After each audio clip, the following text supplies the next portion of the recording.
Kampuni ya Vision Group yegasse ku mukozi waayo Bruno Serunkuma amanyiddwa nga Bruno Bet owa Bukedde TV mu kivulu kyatuumye Katemba mu binyaanyanya nga kyakubeerawo ku Lwokuna olwa wiiki eno. Ekivulu kino kigenda kubeera kajjansinga okuyingira kwa mutwalo.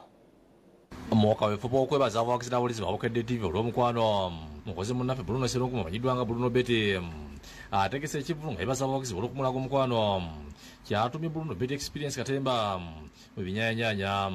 Ekivulu kyakubeera akajjansi mu kiseera ku Lwokutaano wa wiiki eno nga 28 era nga abayimbi abawerako bakubeerayo. Bano kuliko Mr. Kisemakula, Pastor Wilson Bugembe, Spice Dance akonakuba ebinyaanyanya ne banda Katemba bakayimbira Dom Actors ng'okuyingira kwa mutwalo.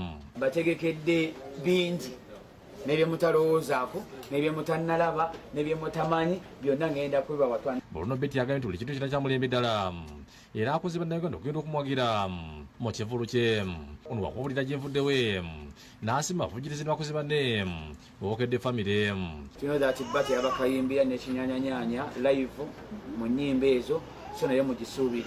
Tutandika endongo ng'obudde bukyali kitegeeza omupiira bwe guggwa nga tutandika ku stage emizannyo nga bazannya bakayimbira nga batuzannyira bamale ng'obudde bukyali. Wamu ku bavugirizi b'ekivulu kino kuli Mebu Kalule, kitonzibwaddeko Paints ne Trevor Lusembe, Albert Senyongo wa Bikilala, Property Services Abaledi Morene, Saloon Kyusipo ku Joy International, abasamuzi n'abalala bategeeza nga basize okuwagira Bruno Bet era buli anajja wakubukawo n'ebirabo ebitali bibo. Tulina flavor ez'enjawulo ezirimu ekinyaanya ate nga bakuba n'ekinyaanya mu muziki just kuwamu akafaananyi nga bw'olya n'ekinyaanya mu matu.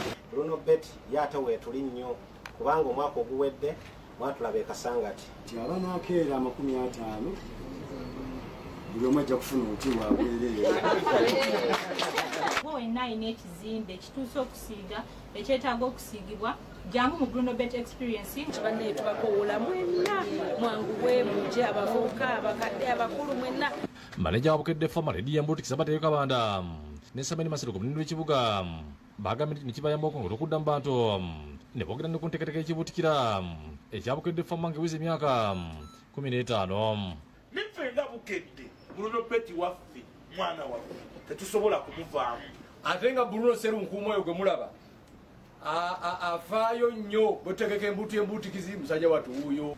David Tambale yakusakidde Green ku Bukedde TV.